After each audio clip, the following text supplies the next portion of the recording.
சிறுவன் கடத்தல் வழக்கில் ஏடிஜிபி காரை கொடுத்தது ஏன் என்ற கேள்வி எழுப்பியிருந்த நிலையில் அதற்கு அவர் தரப்பிலான பதில் என்னவென்று அறிவோம்.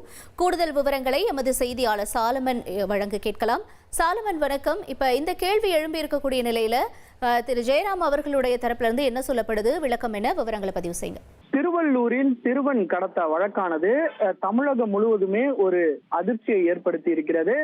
குறிப்பாக கலாம்பாக்கத்தை சேர்ந்த தனுஷ் என்ற வாலிபர் ஒருவர் தேனி மாவட்டத்தை சேர்ந்த விஜயலட்சுமி என்ற பெண்ணை காதல் திருமணம் செய்து கொண்ட நிலையில இந்த பெண் தொடர்பாகத்தான் அந்த வீட்டிற்கு சென்று வாலிபரின் தம்பியை கடத்தி சென்ற சம்பவத்துல மொத்தம் 5 நபர்களை திருவாலங்காடு போலீசாருக்கு வழக்கு பதிவு செய்து கைது செய்தனர்.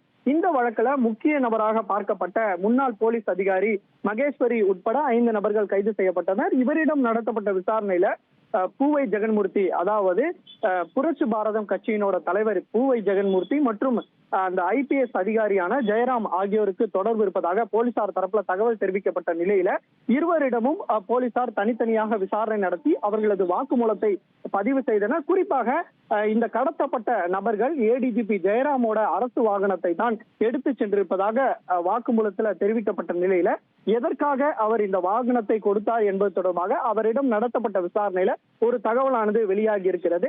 அதாவது தான் தனக்கு தெரிந்த அந்த முன்னாள் போலீஸ் அதிகாரி மகேஸ்வரி கோயிலுக்கு செல்வதாக கூறியதின் பேர்ல தனது ஓட்டுநருடன் அவர் அந்த காரை கொடுத்ததாக போலீசார் தரப்புல ஒரு தகவல் தெரிவிக்கப்பட்டுள்ளது. இதன் காரணமாகவே தான் கொடுத்ததாகவும் தனக்கும் இந்த கடத்தலுக்கும் எந்த விதமான சம்பந்தமும் கிடையாது என போலீசாரிடம் வாக்குமூலம் அவர் அளித்திருப்பதாக ஒரு தகவல் தெரிவிக்கப்பட்டுள்ளது.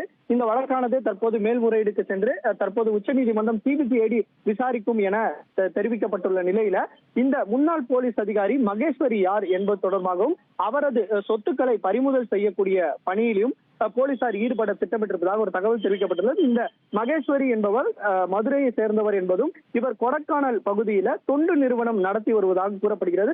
தொடர்ச்சியாக கட்ட பஞ்சாயத்துகளை ஈடுபட்டு லட்சக்கணக்கில் பணம் சம்பாதித்து அதன் மூலமாக பல்வேறு போலீஸ் அதிகாரிகள் சேர்ந்து இவர்கள் இது போன்று ஒரு கட்ட பஞ்சாயத்து பிரச்சனையில ஈடுபட்டு இவர் பணம் சம்பாதிப்பதில் ஈடுபட்டு வருகிறார்.